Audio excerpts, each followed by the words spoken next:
Oke, Nak. Langsung saja ya. Assalamualaikum warahmatullahi wabarakatuh. Waalaikumsalam warahmatullahi wabarakatuh. Waalaikumsalam warahmatullahi wabarakatuh. Oke, terima kasih ya, Nak, yang masih mau mengikuti live Zoom untuk pembelajaran sejarah pada hari ini. Baik, sebelum kita memulai pembelajaran, ada baiknya kita berdoa ya. Doa dimulai.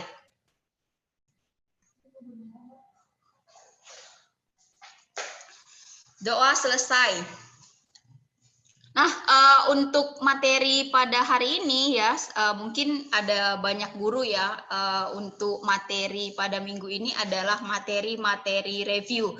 Ya, benar sekali. Jadi untuk pembelajaran sejarah, kita sudah sampai ya di materi akhir dari semester pertama atau semester ganjil yang membahas yang akhir kemarin adalah hasil peninggalan budaya dari Hindu-Buddha. Nah, itu kita bahas. Nah, kita sekarang akan masuk ke materi review dari mulai yang kelas 1 kemarin, yang pertama kali baru masuk.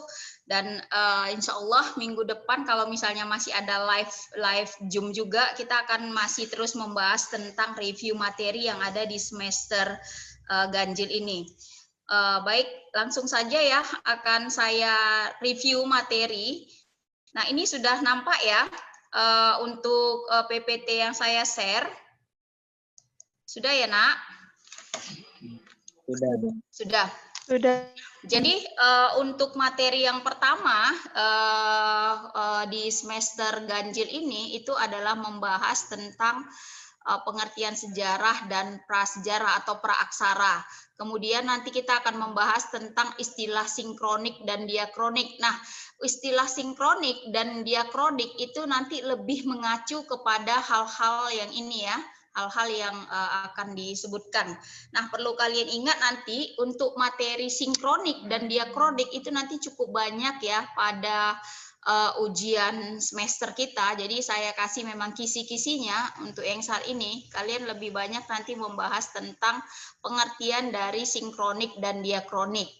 Oke, langsung saja ya. Nanti kita akan membahas apa yang dimaksud dengan sejarah. Jadi yang akan dibicarakan dalam pembelajaran sejarah ini adalah bagaimana manusia itu melakukan aktivitas pada masa lampau dan mengingatnya kembali kejadian-kejadian masa lampau itu, dan itulah yang dikatakan dengan peristiwa sejarah. Nah, namun perlu kalian ingat bahwasanya peristiwa yang dikatakan sejarah adalah peristiwa yang akan berpengaruh pada masa kini dan masa yang akan datang. Jadi dia ada beberapa dimensi waktu ya, ada 3 dimensi waktu kalau kita membahas tentang sejarah. Masa lalu, masa kini, dan masa yang akan datang. Jadi 3 dimensi itu akan berkaitan, saling berkaitan satu sama lain. Nah, jadi ketika kita membahas tentang sejarah, maka kita akan membahas ketika masuknya zaman Hindu-Buddha ke Indonesia. Nah, untuk masa praaksara kita mulailah masuknya ketika bagaimana proses terbentuknya bumi ya. Bagaimana proses terbentuknya bumi hingga nanti dia manusia asal-usul nenek moyang bangsa Indonesia. Nah, itu masuk ke dalam masa praaksara ataupun prasejarah. Jadi, untuk mengetahui kejadian atau peristiwa masa lampau itu secara lengkap dan mendekati kebenaran itu diperlukan sumber-sumber yang disebut dengan sumber sejarah. Jadi, sumber sejarah itu nanti ada sumber primer, ya, yang sumber primer itu adalah sumber langsung atau datanya yang didapat dari orangnya langsung, misalnya kesaksian atau laporan-laporan yang mengalami kejadian itu.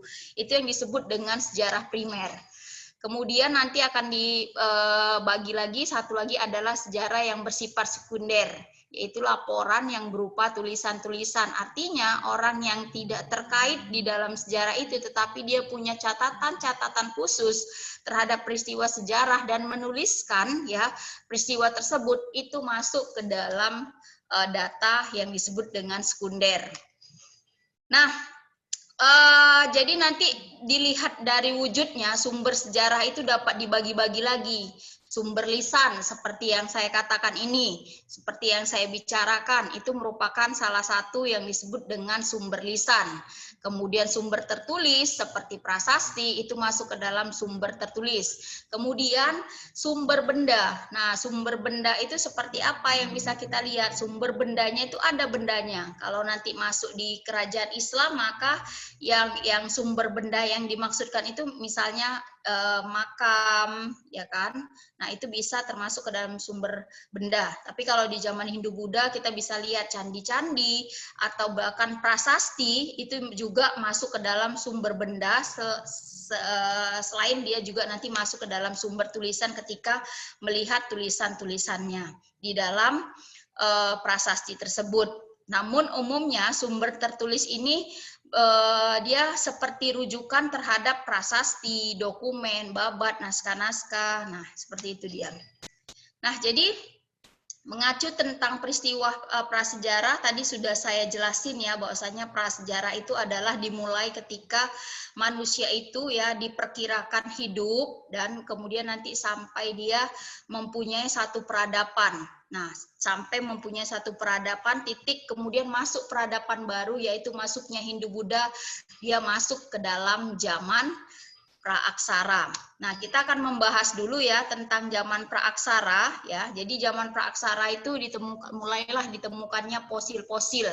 Nah, fosil-fosil dari manusia purba, kemudian artefak-artefak yang pernah ditinggalkan manusia purba. Nah, itu semua menjadi sumber ya, sumber benda dari sumber sejarah itu. Nah, ini adalah salah satu gambar ditemukan fosil ya. Kalau di sini kalian lihat kerangka Nabi Adam alaihissalam, tanda tanya, apakah benar ya ini adalah kerangka dari Nabi Adam alaihissalam? Wallahu a'lam, kita nggak ada yang tahu. Jadi masih diteliti, masih dilihat. Nah, jadi banyak sumber-sumber yang menyatakan bahwasannya Nabi Adam itu tingginya sekitar 3 hasta. Jadi 3 hasta itu sangat tinggi sekali ya, lebih daripada 2 meteran lebih gitu. Nah, jadi ini ditemukan di daerah Cina Selatan. Jadi katanya ini semakin membingungkan para ilmuwan tentang teori Charles Darwin bahwa manusia berevolusi dari kera. Nah, mungkinkah fosil Nabi Adam? Nah, ini nggak ada yang tahu, wallahu a'lam. Tapi kita nggak ada yang tahu. Ini masih penelitian oleh para ahli dan ini sangat. Nah, kalau kalian lihat nih ya fosilnya. Nah, ini kalian lihat, ini ada gambar, ini ya, ada seorang manusia ataupun ada orang di sini yang melakukan penggalian. Nah, penggalian itu. Jadi sangat tinggi, ini manusia raksasa dia. Oke. Jadi pada rincian pembabakan zaman praaksara atau prasejarah nanti kita mulai dari zaman praaksara mula ada manusia. Nah, zaman sejarah nanti ada mulanya ada ketika tulisan itu ditemukan yaitu pada zaman kerajaan-kerajaan. Nah, ini adalah pembabakan zaman praaksara. Jadi berdasarkan pembabakan zaman berdasarkan geologi itu ilmu bumi. Jadi berdasarkan ilmu bumi, pembabakan sejarah itu nanti akan dibedakan ke dalam 4 masa ya, mulai dari arkaikum, ini juga sudah kita bahas di semester ini ya, di awal-awal pertemuan. Arkaikum atau azoikum, kemudian ada paleozoikum, ada mesozoikum, nesozoikum. Ini adalah pembabakan masa ya berdasarkan geologi, berdasarkan dari ketuaan bumi ya, ke unsur-unsur tanah yang ada di bumi. Jadi pembabakan-pembabakan ini di dalam sejarah ini sangat membantu sekali untuk menemukan apa? Untuk menemukan penelitian-penelitian tentang kapan asal muasal manusia itu mulai ditemukan. Kerangka-kerangkanya. Nah, jadi nanti kita mulai dulu di zaman arkaikum atau azoikum. Sama ya, azoikum dengan arkaikum itu sama. Nah, jadi ini merupakan zaman tertua katanya, di mana pada zaman ini itu belum ada tanda-tanda kehidupan karena kulit bumi itu masih sangat panas. Nah, ini dia adalah sebuah teori, tetapi pada masa ini diperkirakan memang belum ada kehidupan karena kulit bumi itu masih sangat panas sekali. Nah, muncul mengalami evolusi ke pembabakan yang kedua yaitu masa Paleozoikum. Nah, jadi masa Paleozoikum ini sudah diperkirakan ya mulai muncul makhluk-makhluk kecil atau yang yang berjenis mikroorganisme itu mulai muncul di sini. Nah, mulai ada karena apa? Karena memang suhu bumi sudah mulai stabil, tidak lagi panas. Jadi sudah mulai ada tanda-tanda kehidupan di zaman Paleozoikum. Nah, lanjut ke zaman Mesozoikum. Nah, ini adalah zaman yang berlangsung diperkirakan sekitar 140 juta tahun yang lalu. Jadi katanya di masa ini itu sudah mulai ya, bukan lagi makhluk-makhluk berjenis mikroorganisme yang muncul di situ, tetapi sudah mulai ditemukan pada masa itu fosil-fosil dari hewan-hewan yang berukuran besar, ukuran reptil yang sangat besar, yang raksasa. Nah, itu ditemukan fosil-fosilnya. Misalnya komodo yang berukuran besar ya, jenis komodo yang berukuran besar itu ditemukan fosilnya. Nah, kalau di Indonesia sendiri mungkin hewan yang berjenis purba itu adalah komodo, karena memang komodo ini adalah salah satu yang diyakini menurut penelitian dari para ahli, ini adalah binatang yang berasal dari zaman purba. Ya, kita nggak tahu apakah ini cicitnya atau apa, tapi ini merupakan salah satu keturunan dari hewan-hewan purba yang ada di dunia. Nah, jadi makanya Pulau Komodo yang ada di NTT itu dijadikan satu destinasi wisata dunia juga ya. Karena ini merupakan apa? Merupakan satu tempat yang harus dilestarikan. Hewan-hewan di sini adalah hewan-hewan purba yang memang harus dijaga. Nah, masuk ke zaman yang terakhir yaitu zaman Neozoikum atau Kanozoikum. Nah, ini adalah masa kehidupan baru atau masa kehidupan muda, di mana pada masa ini itu sudah berlangsung ya kehidupan seperti halnya layaknya yang sudah normal. Artinya apa? Suhu bumi dia sudah normal, kemudian sudah ada makhluk-makhluk hidup yang hidup di sana. Manusia pun, fosil dari manusia itu sudah ditemukan pada masa Neozoikum ini. Nah, itu dia. Jadi ketika kita membahas tadi zaman-zaman tersebut, maka kita akan masuk nanti ke zaman yang disebut dengan zaman tersier. Jadi zaman tersier ini adalah zaman di mana binatang-binatang menyusui mulai berkembang secara sempurna. Jadi binatang-binatang menyusui ini seperti kera juga menyusuin ya. Nah, ini mulai banyak jenisnya yang ditemukan pada masa zaman tersier ini. Di sini juga sudah mulai ya ditemukan jenis kera yang wujudnya itu seperti manusia. Nah, itulah yang kalian lihat ya pada pembelajaran sejarah seperti Meganthropus paleojapanicus yang antara bentuknya itu ya kalau lihat dari fosilnya antara kera dengan manusia. Nah, tapi yang berbeda memang adalah bentuk dari rangka-rangka dari kepalanya, kemudian volume otak di Meganthropus dengan volume otak dari manusia Homo sapien itu berbeda. Nah, tapi di sini sudah mulai ditemukan manusia sejenis kera. Kemudian masuk ke zaman Quarter ya. Jadi pada zaman Quarter ini sudah mulai ada katanya jenis manusia yang masuk ke dalam zaman Quarter ini adalah jenis manusia bukan seperti kera ya, manusia yang mirip dengan kera, tapi dia bentuknya udah seperti manusia yang sempurna atau Homo sapien di zaman Quarter. Kemudian zaman Pleistosen ya, zaman ini sudah manusia itu sudah sempurna bentuknya, artinya tidak lagi menyerupai kera, tetapi sudah berbentuk manusia yang seutuhnya seperti saat ini. Hanya saja yang berbeda di zaman Diluvium ini atau Pleistosen ini adalah keadaan buminya, di mana nanti gunung es akan mencair, kemudian meluas sampai menutupi sebagian wilayah-wilayah besar di Eropa. Nah, ini dimaksudkan juga adalah zaman es. Nah, zaman es ini berarti zaman itu dia mencair kemudian terbentuklah misalnya perairan-perairan yang membuat nanti manusia purba atau nenek moyang dari manusia yang ada di muka bumi ini melakukan yang namanya migrasi ataupun perpindahan. Ya, nah jadi masa ini disebut masa interglasial, ya, di mana nanti masa ini akan silih berganti dan menimbulkan perubahan iklim sekaligus mengadakan sebuah migrasi. Nah inilah yang disebut dengan zaman Diluvium Pleistocene. Oke. Untuk wilayah Indonesia sendiri, kalian lihat nanti ya, wilayah Indonesia itu adalah wilayah terbanyak juga yang salah satu wilayah terbanyak yang ada di dunia ini yang memiliki gunung berapi aktif. Nah, kita sebut saja nanti satu wilayah di Indonesia yang mana gunung berapinya itu banyak sekali aktifnya, yaitu di Jawa. Nah, di Jawa itu adalah gunung Merapinya itu masih sangat aktif sekali gitu.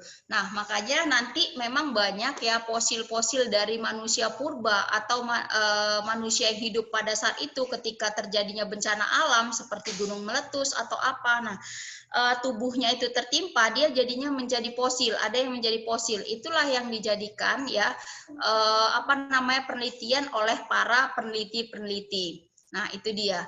Tapi perlu kalian ketahui juga, bukan hanya di Jawa, tapi mungkin di daerah kalian itu juga banyak gunung berapi yang aktif. Nah, salah satunya adalah salah satu gunung yang ada di Madinah, Mandailing Natal, Puncak Sorik Marapi, itu adalah salah satu jenis gunung berapi yang masih aktif di Sumatera Utara. Jadi mungkin saja ya Gunung Merapi ini nanti sewaktu-waktu akan meletus, tapi kita nggak tahu. Karena gunung ini memang tergolong aktif dan bisa saja dia nanti meletus kapan saja. Itu banyak juga di wilayah-wilayah Sumatera Utara ya gunungnya yang aktif.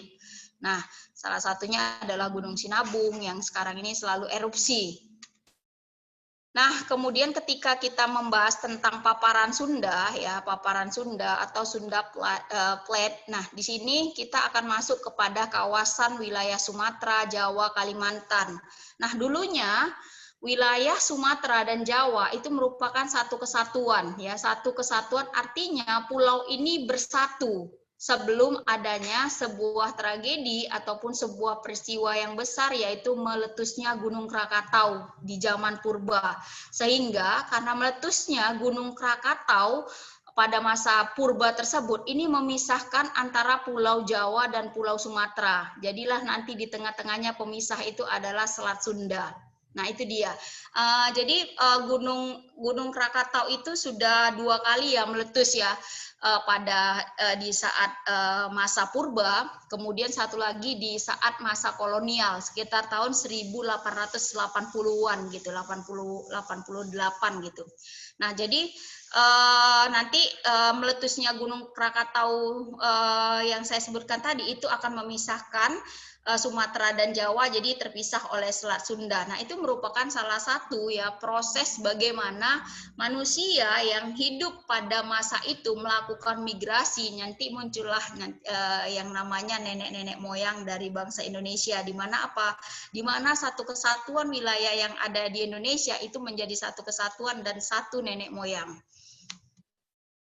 Nah, ini ada paparan tadi itu adalah paparan Sunda dan ini adalah paparan Sahul ya. Paparan Sahul itu meliputi wilayah-wilayah Sulawesi, Minahasa. Nah, kemudian ada Filipina, kemudian menyatu dengan Australia sehingga yang terbentuklah paparan Sahul. Tapi perlu kalian ingat paparan Sahul, paparan Sunda itu merupakan sebuah ini juga ya selat ataupun laut. Makanya memang di wilayah Indonesia itu memang dikelilingi oleh laut, ribuan laut yang ada di Indonesia. Nah, ketika kita berbicara mengenai zaman Holocene, nah ini zaman ini diperkirakan berlangsung sekitar 10.000 tahun yang lalu sampai dengan sekarang. Dan ini merupakan cerita dari para nenek moyang umat manusia. Nah, disinilah kita mulai dari nenek moyang kita yang kita sebut sebagai Homo sapiens, bukan Meganthropus ataupun Pithecanthropus erectus. Nah, Ini ketika pembabakan sejarah menurut jenis kebudayaannya ya, Nak ya. Nah, ketika kita membahas tentang pembabakan sejarah menurut jenis pendukung kebudayaannya, kita akan membahas tentang manusia purba ya. Kita akan membahas tentang manusia purba, namun yang akan kita bahas awalnya adalah siapa sih orang-orang yang sangat berpengaruh dalam penemuan jejak-jejak manusia purba yang ada di Indonesia. Nah, tentunya pasti orang Belanda. Karena apa? Karena memang pada saat itu Nusantara itu didudukin ataupun dijajah oleh pemerintah kolonial Belanda. Jadi memang wajar saja orang yang menemukan itu adalah orang-orang Belanda. Tapi ya di sini kita masih terus mencari orang-orang sejarah ya. Siapa sih? Kan nggak mungkin saja orang Belanda yang melakukan penemuan-penemuan dari fosil dari manusia purba. Pasti ada ya peran serta dari masyarakat setempat ataupun orang-orang Indonesia yang melakukan juga apa? Penemuan-penemuan terhadap jenis-jenis manusia purba, tapi tidak tertulis di dalam buku-buku sejarah. Namun ada ya memang orang-orang Indonesia yang menemukan fosil tersebut. Kenapa? Ya nggak mungkin orang asing datang ke sini kemudian menemukan, sementara orang-orang yang tinggal di situ itu nggak tahu menau, itu nggak mungkin. Pasti ada peran sertanya, pasti ada bantuan-bantuan dari masyarakat setempat. Nah, itu ya kalau kita berbicara mengenai para penemu-penemu dari fosil-fosil manusia purba. Nah, kita sebut saja nanti ada Van Riskoten, kemudian Eugene de Bois, ya kan? Nah, mereka menemukan fosil-fosil tengkorak dan mereka rata-rata menemukan fosil-fosil ini berada di sekitaran sungai. Ya, baik itu nanti ada di Trinil adalah nama sebuah sungai, maupun sungai yang sangat terkenal sekali hingga saat ini yaitu Sungai Bengawan Solo, sampai ada lagunya. Nah, di tepian Sungai Bengawan Solo itu bisa kita lihat nanti ya, di sana banyak ditemukan tempat-tempat fosil-fosil ditemukan manusia purba. Artinya apa? Artinya manusia purba yang hidup pada saat itu, mereka pasti akan hidupnya dekat dengan sungai. Kenapa? Karena memang air merupakan sumber kehidupan dari manusia. Makanya ya, para ahli memang sepakat untuk melihat ya, di mana sebenarnya makhluk manusia purba itu hidup, pasti mereka akan mencarinya di sekitar-sekitar sungai. Dan perlu kalian ketahui bahwasannya apa? Bahwasanya sungai Bengawan Solo dengan sungai yang Bengawan Solo sekarang itu berbeda sekali ya. Dalam artian berbeda apa? Kalau dulu itu luas sekali Bengawan Solo, tapi sekarang sudah mengalami yang namanya penyempitan. Oke, nah itu tentang ini ya, tentang penemuan manusia purba. Oke, saya sudahin mungkin sampai sini. Saya lebih kepada ketanya jawab. Silahkan yang ingin bertanya. Silahkan Nak, yang ingin bertanya saya persilahkan.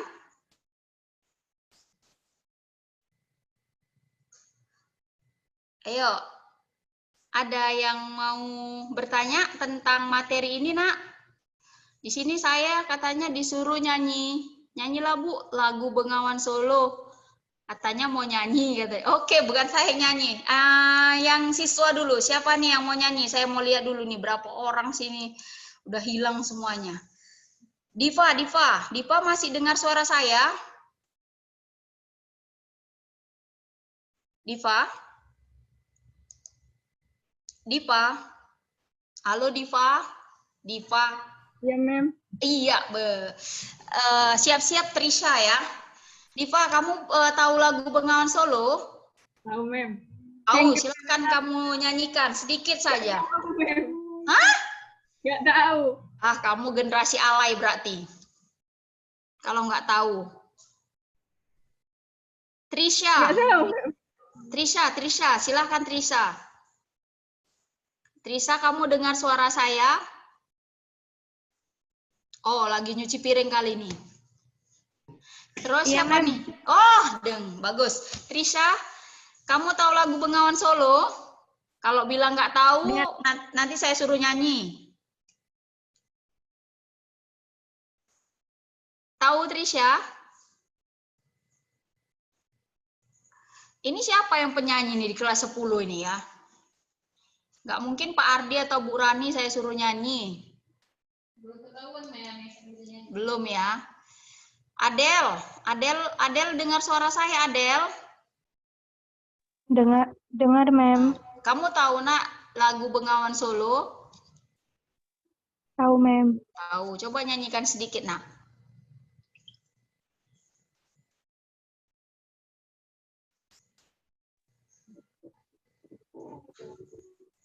Ayo. Bengawan Solo, riwayatmu ini sedari dulu jadi perhatian insani. Nggak tahu lirik, nggak tahu itunya, Mem. Iya, terima kasih Adel. Ya, tepuk tangan dulu untuk Adel. Benar ya, liriknya itu benar. Cuman dia nadanya entah kemana-mana dia nih. Tapi ya saya apresiasi buat Adel. Terima kasih ya yang sudah mau menyanyikan lagu Bengawan Solo ya. Ya benar ya Adel, Bengawan Solo itu lagunya seperti itu. Jadi artinya Gesang sendiri terinspirasi dari tempat tersebut untuk menciptakan lagu. Artinya apa? Artinya memang Bengawan Solo itu punya peradaban yang tinggi, bukan saja di Indonesia tapi di dunia. Ada pertanyaan nak yang berkaitan tentang masa praaksara ini? Nggak ada, Mem. Nggak ada, udah paham. Nanti awas kalian ya, ujian nggak tahu atau nilainya jelek, atau misalnya masih lagi japri saya, Mem, saya udah ngerjain ini, Mem, tapi kenapa nilai saya itu belum diperbaiki? Ya jelas, kamu ngerjain kapan, saya meriksanya kapan. Nah, itu dia. Nggak boleh komplain kalau kayak gitu, karena apa? Kesalahan bukan pada saya. Oke nak, sekian seperti itu aja ya materi kita untuk minggu hari ini. Insya Allah kalau misalnya ada waktu di minggu depan kita masih akan terus mereview pembelajaran kita di kelas 10 semester ganjil ini. Sekian dari saya. Assalamualaikum warahmatullahi wabarakatuh. Waalaikumsalam warahmatullahi wabarakatuh.